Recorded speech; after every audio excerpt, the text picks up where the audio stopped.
हितांशी, हितांशी। हाँ जी आई।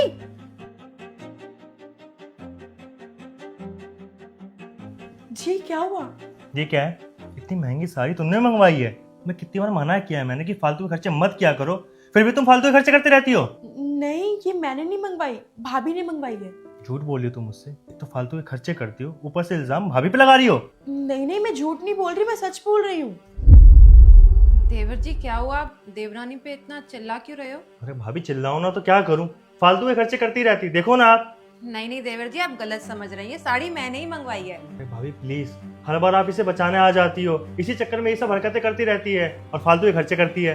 अरे मैं उसे बचाने की कोशिश नहीं कर रही हूँ, ये साड़ी सच्ची में मैंने मंगवाई है, आपको कोई गलत फहमी हुई है। और देवर जी अगर ये साड़ी देवरानी ने मंगाई भी होती तो क्या दिक्कत है? क्योंकि भैया अच्छा खासा कमाते हैं, इसलिए आप कर सकती हो। मैं नहीं कमाता इतना। पता नहीं इसको ये बात कब समझ में आएगी। ये पकड़ो साड़ी।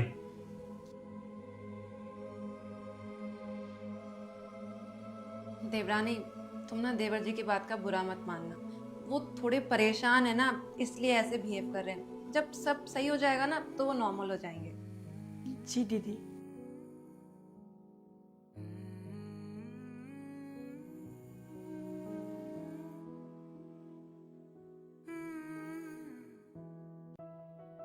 अरे ये देख ना, कपड़े का शोरूम। मैं सोच रही थी तेरे भैया के लिए एक शर्ट खरीद लो, चल चले।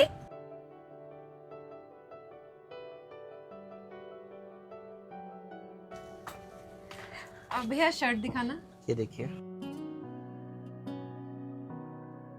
कैसी लग रही है? बहुत अच्छी है। अच्छा दीदी, मैं क्या सोच रही थी, मैं उनके लिए एक शर्ट ले लूं? तुझे नहीं लगता देवर जी के लिए शर्ट लेने के बजाय तुझे अपने लिए सूट ले लेना चाहिए? तेरा सूट फट भी रहा है। अरे नहीं दीदी, मैं तो घर में रहती हूँ, कौन सा बाहर जाती हूँ। उनको मीटिंग्स में जाना होता है, मैं उनके लिए ले लेती हूँ। मेरे पास कुछ पैसे हैं, मैंने इकट्ठा कर रखे हैं। जैसे तेरी मर्जी, कौन सी पसंद है? ये वाली। भैया पैक कर देना।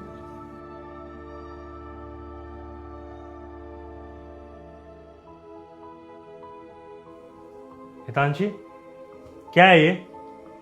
अरे वो कल ना मैं मार्केट गई थी, भाभी भैया के लिए शर्ट ले रही थी तो मैंने भी आपके लिए ले ली।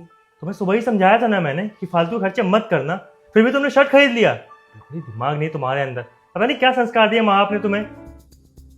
सौरभ, ये किस तरीके से बात कर रहे हो हितांशी से?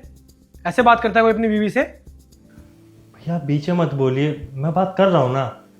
अच्छा, तुम्हारे बीच में कोई ना बोले, तुम्हारे मन में जो आए तुम वो बोलो, है ना?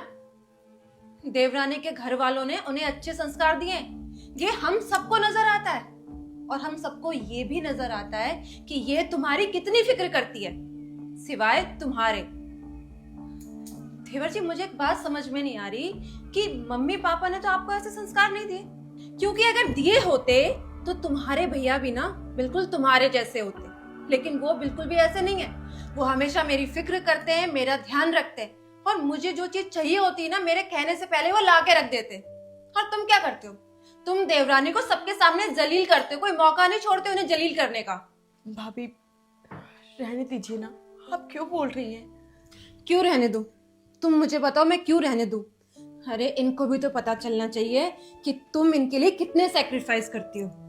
ये देखो, रोज फटा हुआ सूट पहनती है और यही सूट बार बार सिलकर पहनती है। तुम जैसा बोलते रही है, बेचारी वैसा ही करती रही। अरे जैसे तुम्हारी ये बीवी नहीं, गुलाम हो। और अभी मेरे साथ ये मार्केट गई थी, मैंने इससे कहा कि तुम अपने लिए नया सूट खरीद लो। वो बोली नहीं, मैं जाती कहाँ हूँ दीदी, घर पे ही तो रहती हूँ। लेकिन इसने तुम्हारे लिए शर्ट खरीदी, इसे लगा कि तुम खुश हो जाओगे, लेकिन नहीं, ये तुम्हारे लिए कुछ भी कर लेना, तुम कभी भी खुश नहीं हो सकते। अरे देवर जी मुझे शर्म आ रही है, आपको इतनी अच्छी लड़की मिली है और आप इसकी कदर नहीं कर रहे। भाभी आप बिल्कुल सही कह रहे हैं। पैसे बचाने के चक्कर में मैं इतना अंधा हो गया था, कभी हितांशी खुशियाँ देख ही नहीं पाया। और चाहे मैं जितना मर्जी पैसा बचा लूँ, पर उन पैसों से मैं कभी खुशियाँ नहीं खरीद सकता।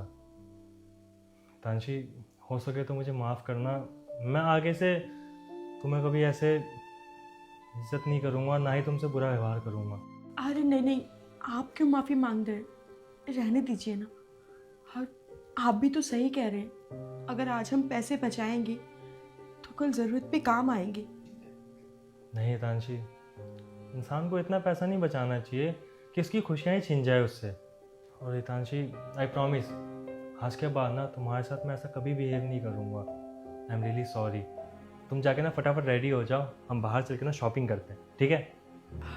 अरे नहीं नहीं, इसकी कोई ज़रूरत नहीं है, ये ठीक है, मैं इसको सिल लूँगी। हितांशी, अगर तुम ऐसे मना करोगी ना तो मुझे लगेगा कि तुमने मुझे अभी तक माफ़ नहीं किया है। प्लीज़ मेरी बात मान लो, चलो चलते हैं।